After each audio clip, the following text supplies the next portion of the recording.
Animasi ini dibuat dengan tujuan sharing pengalaman pribadi sang pengirim cerita. Dimohon untuk menghargai cerita tanpa menyudutkan beberapa pihak. Selamat menikmati.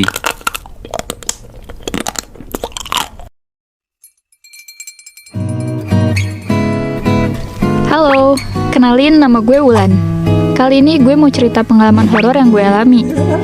Ini cerita gue waktu gue masih SMK.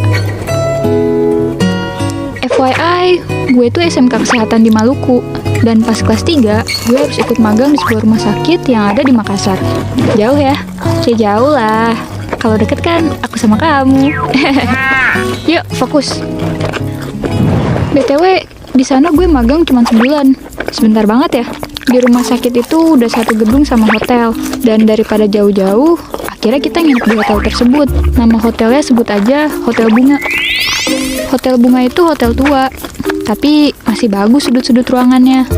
Ya, kalau mau jepret-jepret estetik mah masih oke lah ya. Asal tahu angle aja. Tapi ya, tetap sih ini tuh hotel tua. Jadi agak serem gitu suasananya. Gue dan temen-temen gue dapet kamar di lantai 3. Jadi kita satu kelas ada di lantai yang sama semua. 3 minggu awal sih aman-aman aja. Tidur nyenyak, nyaman. Ya pokoknya nggak ada kejadian apa-apa deh. Semuanya aman, terkendali.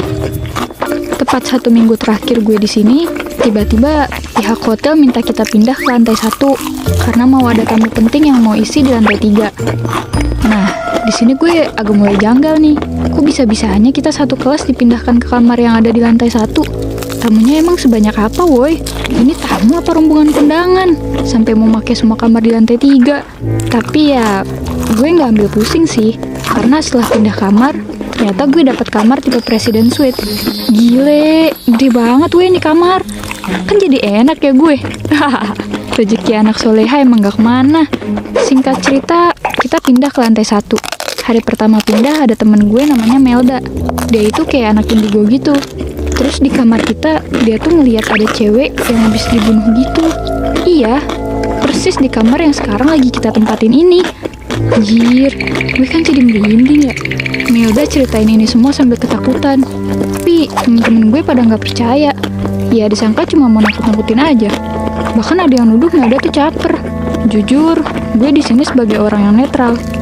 Di sisi lain, gue percaya sama hal-hal goib. Tapi gue juga nggak pengen tahu lebih lanjut. Soalnya serem. Setelah beberes pindahan, malamnya kita disuruh kumpul sama ibu dan bapak guru di kamar Melda, alias kamar gue juga tuh. Di sini gue juga tiba-tiba ngerasain hal yang aneh di tubuh gue. Dan ternyata bener aja. Gak lama, gue ngerasa sesak dan jadi sedih aja gitu bawaannya. Padahal gue gak lagi galau ataupun overthinking. Sumpah, kacau banget mood gue. Terus gue ngerasa kayak ada orang yang rame banget. Kayak mau nyerang kita yang ada di dalam ruangan itu. Jujur, itu emang samar-samar. Tapi gue bisa ngerasain itu. Akhirnya gue nangis dan ketakutan. Gue coba ngasih tahu ke bu guru soal kondisi yang gue alami. Tapi ternyata gue lagi dalam kondisi gak bisa ngendalin diri sendiri. Aneh kan? Gue gak sepenuhnya bisa ngendalin tubuh dan pikiran gue. Sumpah gue takut banget. Bahkan seketika gambaran-gambaran makhluk mengerikan yang biasanya gue lihat di TV beneran ada hampir di setiap sudut ruangan. Sumpah gue takut banget. Bahkan seketika gambaran-gambaran makhluk mengerikan yang biasanya gue lihat di TV beneran ada hampir di setiap sudut ruangan. Saat itu yang gue lakukan cuma nangis jadi-jadinya. Dalam hati gue sambil baca-baca ayat Al-Quran. Akhirnya gak lama gue bisa ngendalin diri gue dan udah gak nangis lagi. Tapi badan gue rasanya jadi lemes banget. Akhirnya gue dikasih minum sama guru gue dan disuruh istighfar. Astagfirullah, astagfirullahaladzim, astagfirullahaladzim. Setelah gak lama gue tenang, tiba-tiba teman-teman cewek gue pada ngerasain hal yang sama. Dan akhirnya terjadi tragedi kerasukan massal. Saat itu kita semua panik. Dan anehnya, nggak ada pegawai hotel sama sekali di lantai 1 itu. Seketika suasana hotel sepi, sunyi, bener-bener mencekam banget. Guru gue cuma ada 3 orang yang dampingin kita. Dengan siswa 40 orang dan hampir semuanya kerasukan. Ya jelas lah semuanya panik nggak karuan. Gue dan beberapa teman gue yang masih sadar pada mencar keliling hotel buat nyari petugas dan ada juga yang kembali ke kamarnya masing-masing. Tapi semakin lama semakin banyak temen gue yang kerasukan. Dan sampai jam 1 malam, gak ada satupun pihak hotel yang muncul nolongin kita. Bahkan di resepsionisnya aja kosong. Kemana semua karyawan di sini, boy? Suasana hotel benar-benar mencekam. Ditambah dengan suasana yang tiba-tiba terasa dingin. Bener-bener buat gue makin ketakutan. Teriakan-teriakan histeris temen gue makin bikin gue gak nyaman.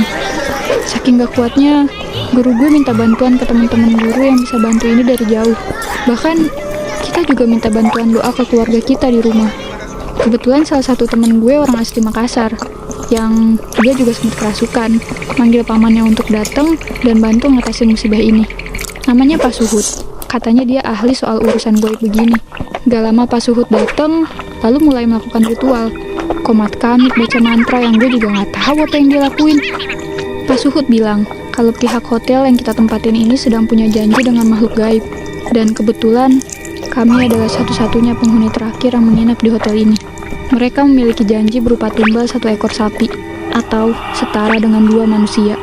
Tapi kebetulan pihak hotel mengingkari janjinya, dan makhluk gaib ini marah, sehingga ingin mengambil nyawa 2 manusia.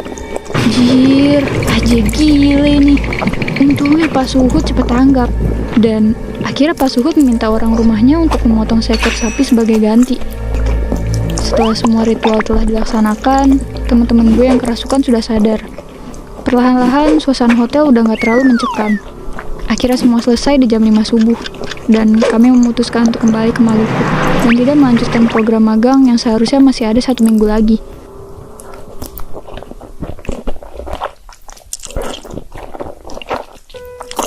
Gue sekarang udah lulus sekolah, dan cerita ini bener-bener bikin gue trauma buat nginep di hotel.